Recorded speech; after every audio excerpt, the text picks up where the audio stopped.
This morning, we are going to be talking about communication, and to help us with that, we're going to begin with just a little interview, kind of like we did last week with Marcus and Diane. And so I'm going to ask Dave and Susie Barlow to come on down and join us up here on the stage, and we're going to chat a little bit, and then Travis will be coming up and sharing a message with us.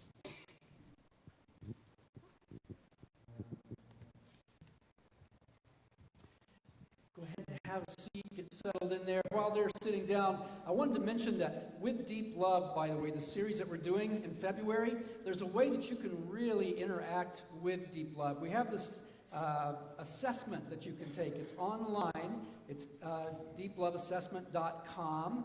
And what's really exciting is there's a number of ways, actually, you can engage in this. We have the messages each Sunday morning that we're doing right now. You can take the assessment, and you and your spouse take it together.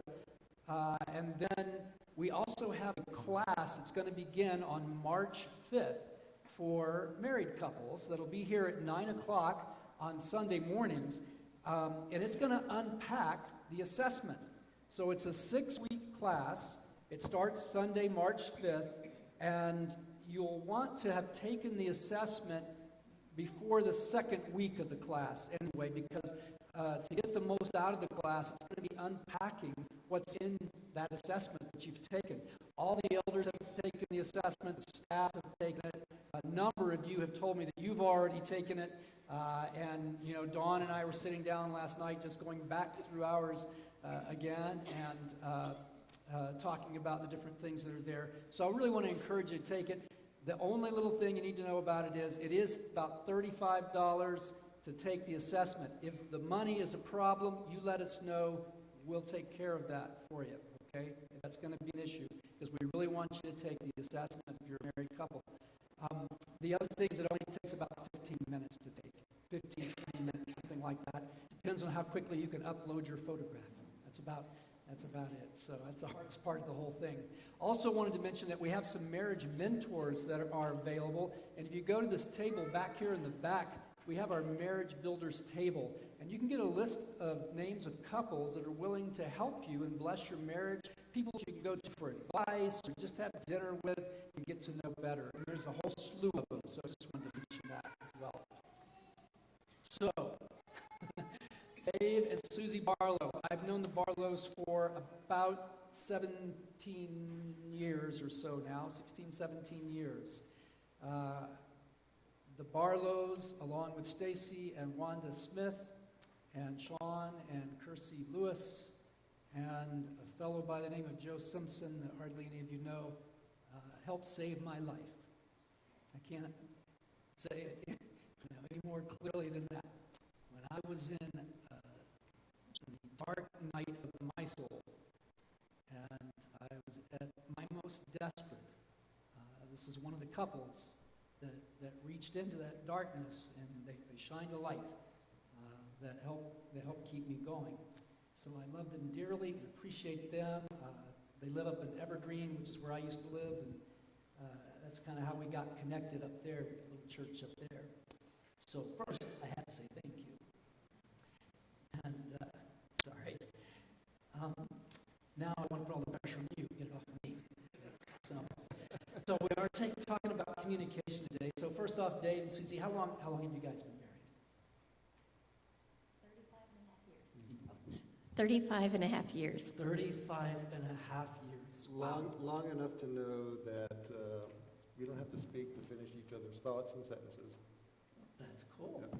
Awesome. That fits right in with communication. So I do know these guys pretty well, and I know that just like Diane and Marcus, they have slightly different personalities. Their communication styles are just a little bit different from each other. And so I'm wondering, how would you describe your own styles of communication? You mentioned Marcus and Diane. I think our styles are very similar to theirs. Susie's more verbal than I am, and I'm more analytical and thoughtful before I speak. So I will listen a long time before I you're saying your wife doesn't think before she speaks, but you do? Sometimes that is the case. Yeah, okay. I let the Spirit move me. Yeah. It moves a little faster in her than it does in me. So how have your different styles, can you guys hear me okay? Yeah, you lost me? Still on down here. I'm not sure what's going on back there. I kind of lost myself. There we go. Okay.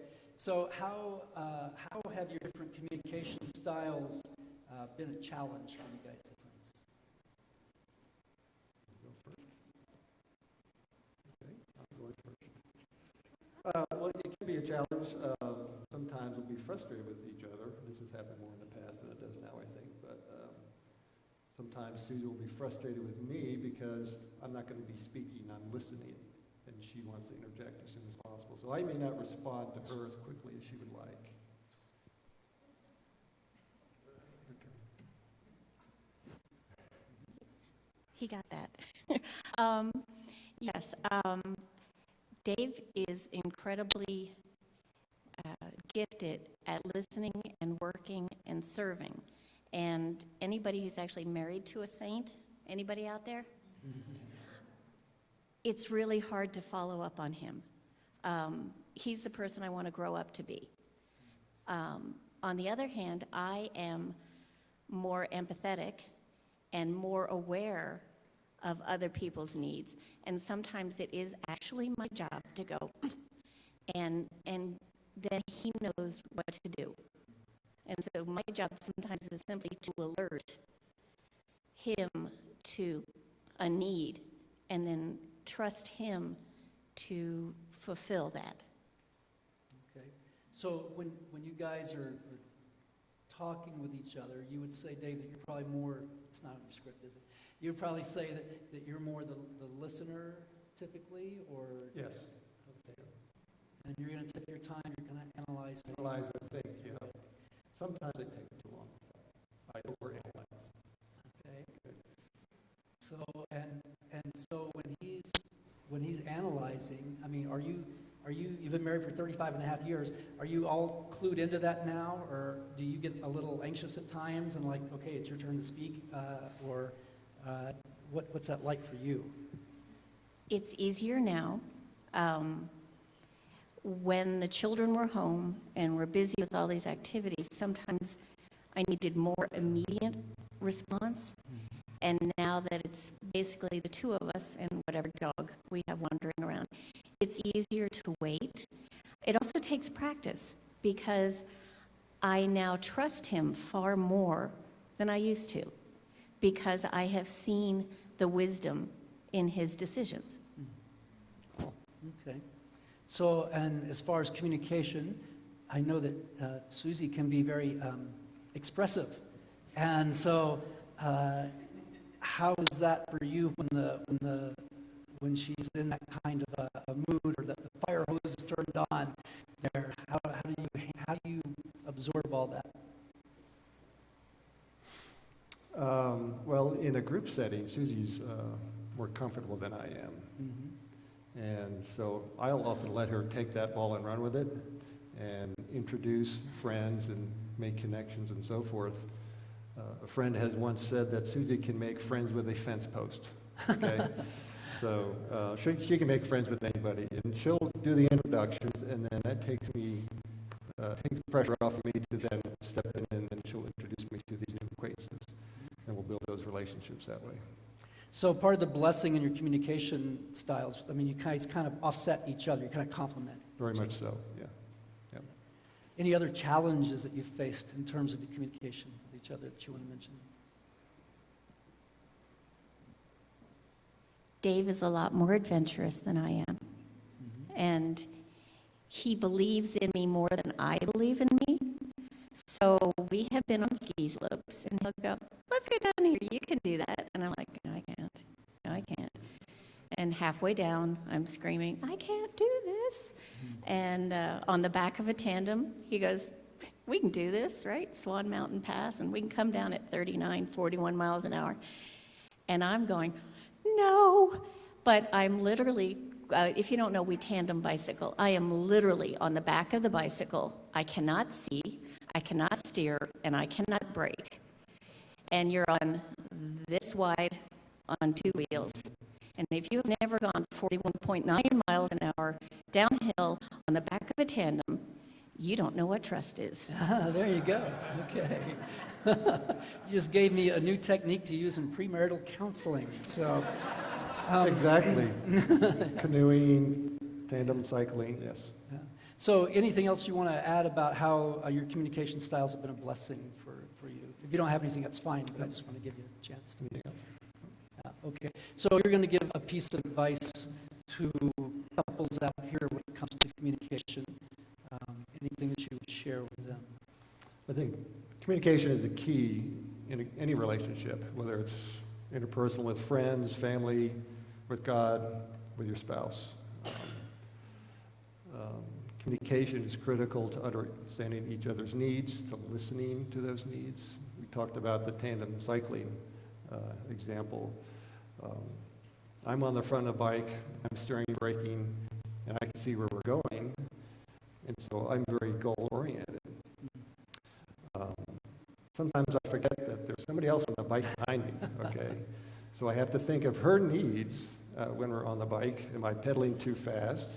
Are we going too fast downhill? Well, she didn't like that sharp curve we just took.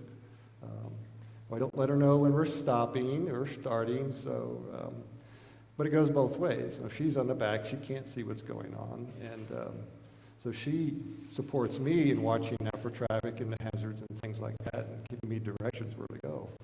So it's very important that you understand each other's needs in a relationship, and that comes out in your communications, where you listen to the person speaking, not just what they're saying, but how they're saying it, and really reading between the lines. So it's very important that you listen first, then you can respond appropriately in a way that serves their needs. Awesome.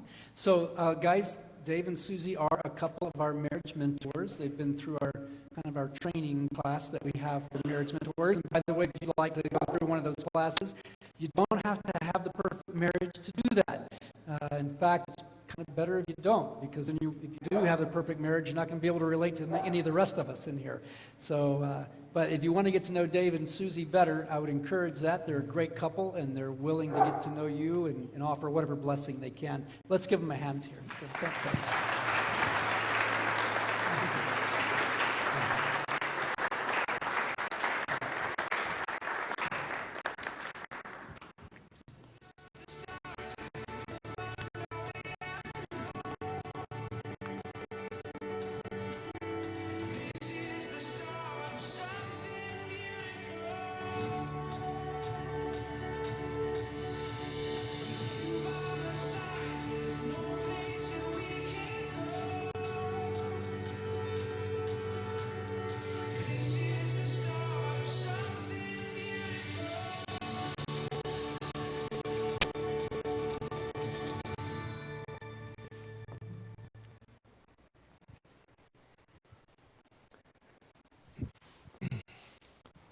So, yes, we're continuing our journey through deep love,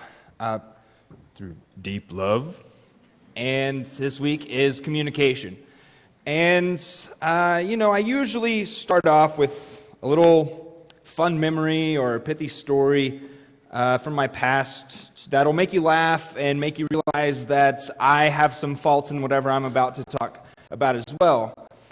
And as I started thinking back on my life about communication, I had way less kind of, fun, fond memories of miscommunication than I do of actually real painful ones.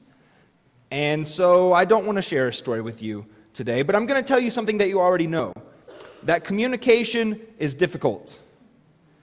And I will elaborate on that in a way that my preacher used to, with a simple sentence.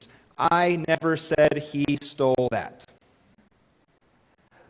I never said he stole that.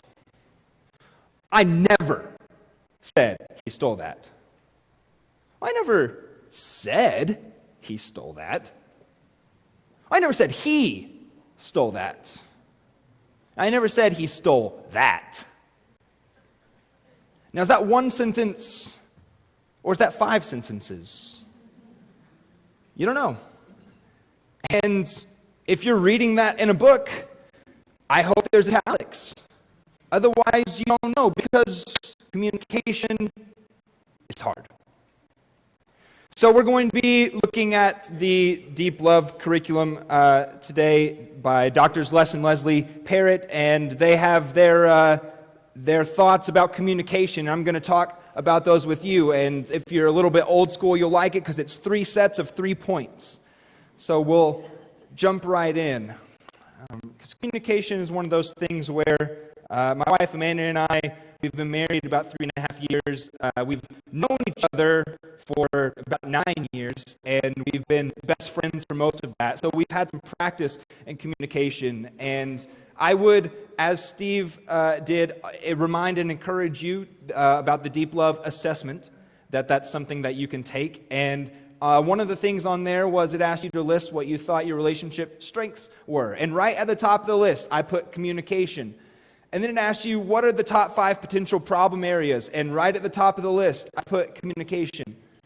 Because it doesn't matter. You are constantly in danger of miscommunication.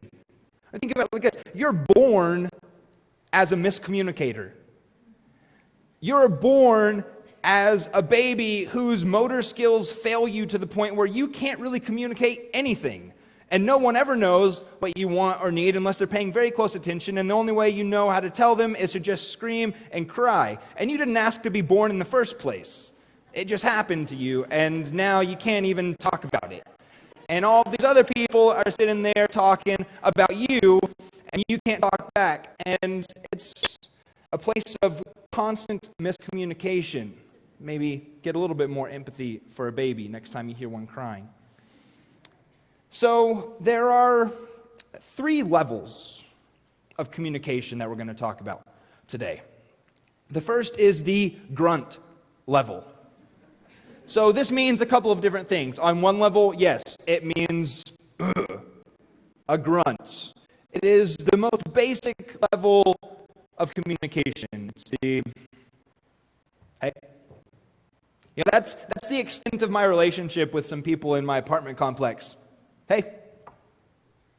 And we got a good thing going. We like it.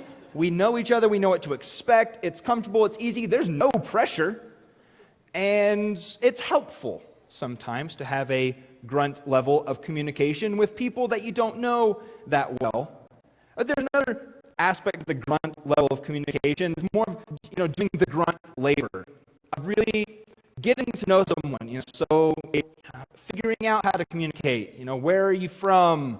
Why are you from there? What do you do? Why do you do that? And figuring out these kind of basic things. And once you've grunted enough, then you move to the journalistic level of communication. This is where you know someone well enough to where you're comfortable having a conversation with. You maybe even want to have a conversation with them, but you are going to occupy the stance of a journalist, where you're really the investigator of the conversation, and you're the instigator of the conversation, and you're the aggressor of the conversation. So you're going to ask questions. You're going to say things such as maybe something even simple, like, isn't this lovely weather that we're having? Or you're going to say, what do you think about the Super Bowl? Or you're going to say, what do you think about this? What do you think about that? And you're going to listen to what the other person has to say. You're going to encourage them to share facts and opinions from their life, and you're going to spend the rest of the conversation analyzing what they have said, like a journalist. But then comes the last level, the feelings level. And this is where you reverse it, and you're going to be the one that says, here's what I think, or here's who I am, or here's my feelings, and you're going to let the other person talk about that. It's a more vulnerable level. It is a deep level. And that's the level that you have probably with the least amount of people, because that's a level that takes time. It's a level that takes getting to. And so one of the things that we're going to hopefully accomplish in you today is to think about the relationships that you have. If you're married, hopefully most specifically your marriage relationship. and think about the levels that you're at. And why am I at this level, and how could I hope to move to another level, to a deeper level of communication? One way you might do that is by seeking out 3 types of qualities that are common in effective communicators. So I'll tell you about these, tell you how I'm not them, and then tell you people who are them, so you can go find them and talk to them about it more. The first one is warm. Good communicators are often warm. The kind of people that make you smile when you remember conversations that you had with them. And this is one of the things that I am naturally the least of. My natural state is not warm. If you've ever experienced warmth from me, that is a learned behavior. That's not a natural one, that's not an instinctual one. Because my instincts are to be aggressive, and to be sarcastic, and to be argumentative. Those are the things that if I'm not thinking, if I'm just existing, those are things that come naturally to me in my communication. And those are not warm.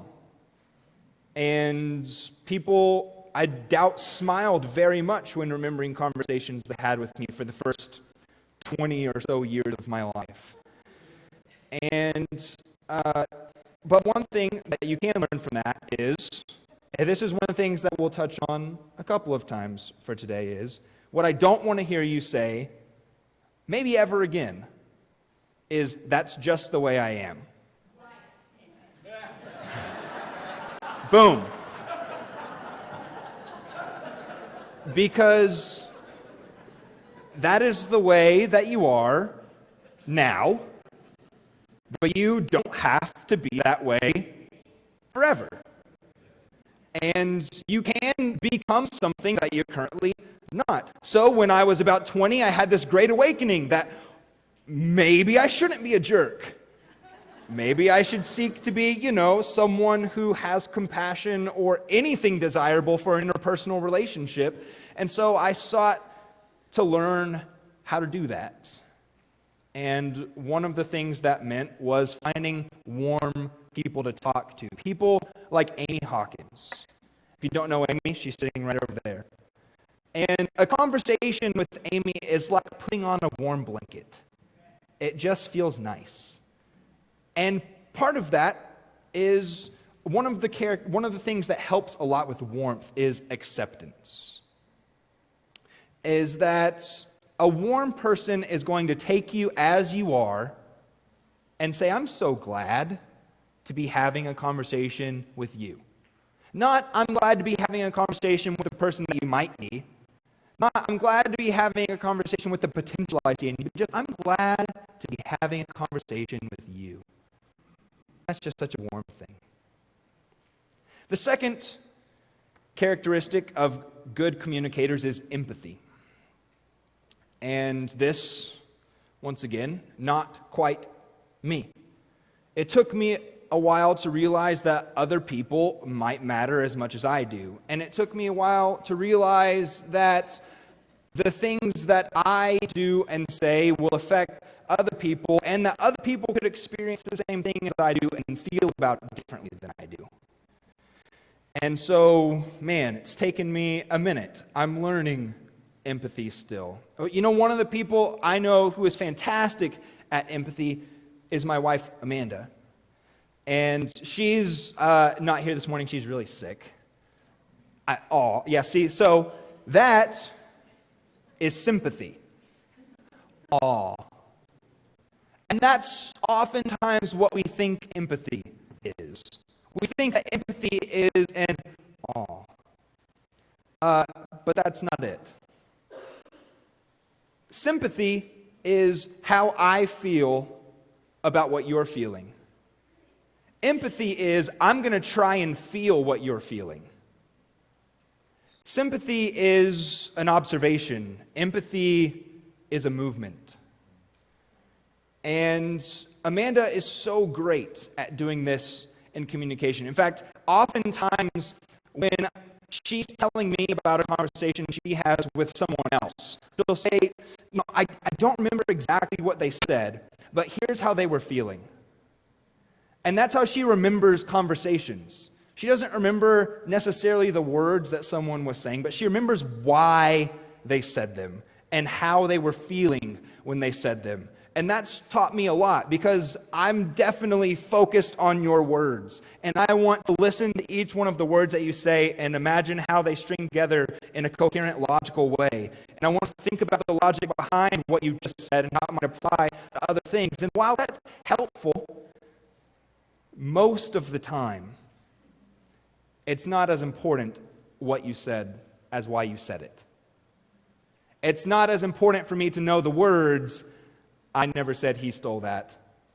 It's very important for me to know where your emphasis was. That's empathy. And the last characteristic, or the third, not the last, the third characteristic that's common in people who are good communicators is being genuine.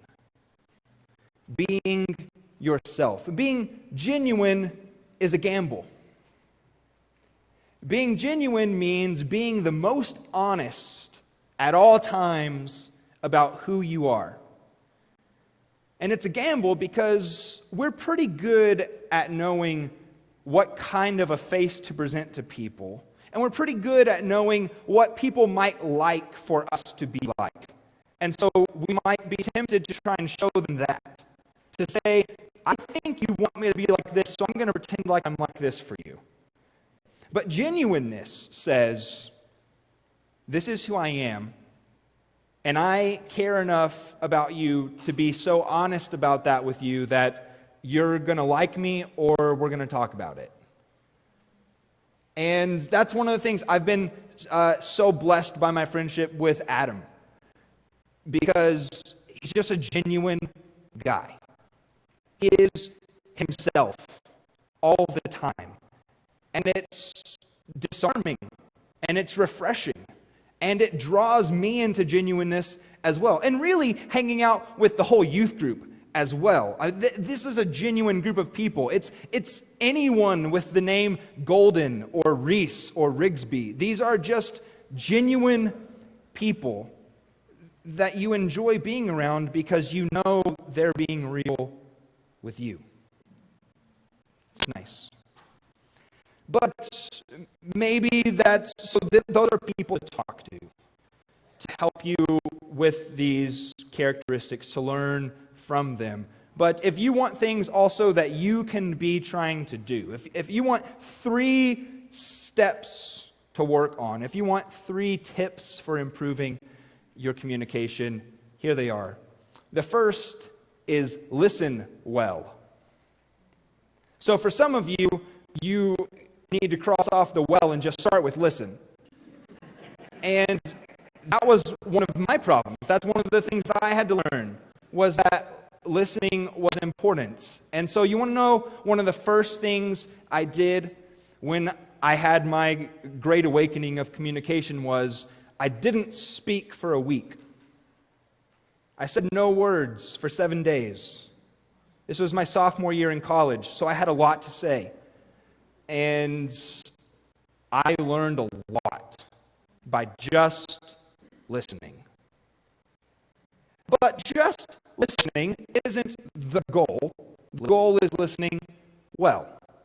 And the difference between listening and listening well is a difference between being passive and being active. Listening means that you are going to try and know what someone else is saying. Listening means I want to know what you mean. I want to know what you said. I want to know why you said it. Listening well means they know that you know what they meant. Listening well means you are able to let the person who spoke know that you listened and that you heard them and that you knew what they meant. That's listening well. They know that you know what they said. The second skill is speaking kind words. So, you don't always have to say the first thing that comes into your head. And you don't even have to say the first thing that comes into your head in the way that it came into your head. This was something that was very important to me as well, to learn that oftentimes it wasn't my words that were the problem, but it was how I said them and the kindness that was behind them. So thinking about this practically in my own marriage, the times where a man and I are having a fight, and the fight is a downhill slope, and at some point the downhill slope stops and evens out, and then you start the upward climb. And in reflection and honesty and confession, I'm almost never the one that stops the downhill slope. And you know, at least 90% of the time, what stops the downhill slope in our fights is Amanda saying to me, "Can you just talk nicer to me right now?" And I hate that. Because she's right. There's only one answer to that question, and it's yes. Yes, I can talk nicer to you right now. I just don't want to. But I'll tell you what, it stops the downhill slope, because now I'm only saying something if I can say it nicely. I'm only saying something if I can say it kindly. In fact, I think that's a better rule than, the rule, if you don't have anything nice to say, don't say anything at all. If you can't say anything nicely, don't say anything at all. I think that's a better rule. Speaking kindly. And the third thing to work on is powering down. Now, this could be an interesting conversation talking about humility and things like that, but we're not an evolved enough species for that at the moment. What it means is turn off the electric things that are close to you, or put them away for the moment. Will Ferrell said that it's nice when you meet your spouse and you know the person that you're going to watch be on their phone for the rest of their life. And that's more true sometimes than not. Powering down is important for a couple of reasons. First, in just any relationship, it's kind of, common courtesy to have the conversation that you're having, not have another one at the same time. When someone is tapping you on the shoulder, that lets you know that there's someone else who wants to talk to me, but they know that I'm going to finish the conversation I'm having and then come to them in a second.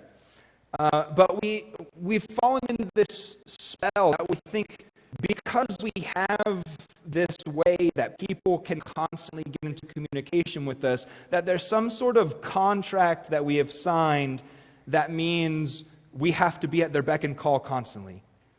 And that if we are going to have to call them back, or if we're going to wait until we're done with this conversation to text them back, then we've somehow broken the contract. But, you've literally signed a contract to the person you're married to. And that's, maybe a little bit important. And one of the other reasons why powering down is important is you can't multitask. Sorry, you can't. You try and you fail. And if you don't think you fail, it's because you don't notice, because you're doing too many things to notice. Multitasking doesn't work. Power down. Have the conversation you're having. There's a tip. So communication is a long road, and it's one that you will continually succeed in and fail in for the rest of your life. That's just the breaks. But I hope one of the things that you learned from the Barlows is that they're better at it now than they were. And if you try to be better at communication, you will be. Part of the reason is people help you. And when you move into deeper levels of communication, when you are more warm, when you are more genuine, when you are more empathetic, people will trust you more. And trust is the root of success when it comes to communication, really when it comes to relationships. So I would be remiss if I didn't offer a little challenge to those of you who would be taking notes on all of these methods of communication, to know the kind of things to avoid because you hate communicating with anyone at any time. And you know, okay, so don't be warm, don't be genuine, don't speak kindly. These are things I can do to keep people away from me. This is some of your inclinations, and I'd like to challenge you. I'd like to challenge you that we are better together than you could be by yourself. It doesn't matter who you are.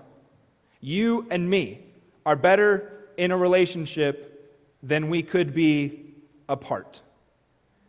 And that's saying something, because I'm telling you, I'm not the best at this. But communication is what starts to accomplish anything that's worthwhile. And even you yourself, you are the product of two people who are each the product of two people. You're a long time coming. And you can't ever really be by yourself because you couldn't get here by yourself. We're better together than you are alone. So I'm going to challenge you. For some of you, man, it's a stretch just to be in this room and be so close to so many people, because life would be easy if it worked for all the people. But life wouldn't be very beautiful without all of the people. So communication is a gift, and I encourage you to use it. Communication is a skill, and I encourage you to practice it. And communication is a challenge, and I encourage you to embrace it.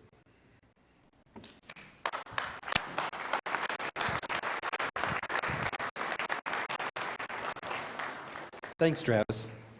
I hope you're getting a lot out of this. I hope you're finding yourself in the things that Steve talked about last week, or Travis today, or we've got 2 more lessons in this series. You know, I am really a good listener. But as Travis mentioned today, I don't necessarily listen well. And that's something Shelley and I are dealing with right now.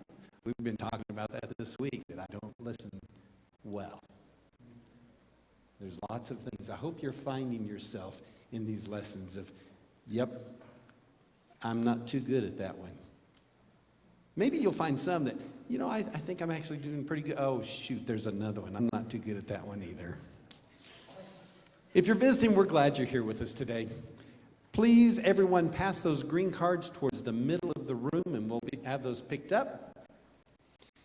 Some of our shepherds are going to go to the back of the room while we sing this last song. And if there's anything that we can pray with you over, please come on back and take that opportunity, because they would love to have that chance to take you before the Father's throne. Let's finish out our morning with one more song. Let's all stand up. My life is in you, Lord, my strength is in you, Lord, my hope is in you, Lord, in you, it's in you.